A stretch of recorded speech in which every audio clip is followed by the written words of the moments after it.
company that's doing really well, Phil, and you wrote a cover story about it in our latest issue, is Penney. The transformation of this company has been remarkable. So tell us about it a little bit. What is it? What turned it around, really? Well, let me start by raining a little bit on their parade.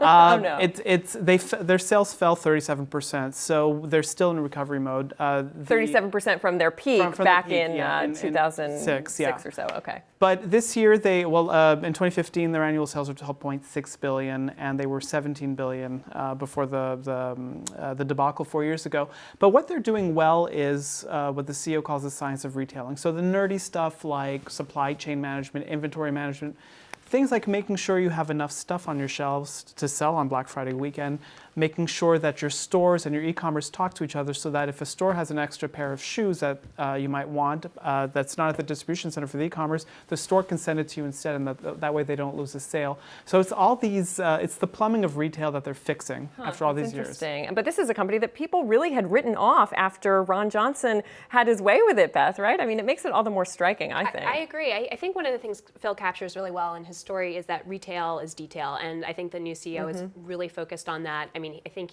new sales are going to come from existing customers, right, and he's got to capture a younger audience, and I think that's really what they're trying to do. He knows who his market is, and this is, of course, as the department store, Phil, has all but been written off, or what's happening? It's still under siege, right? It's still under siege, and you know, one of the points of the story too is that once JCPenney is done fixing the plumbing, what can it do to make itself relevant to the 2020s, the next decade coming up?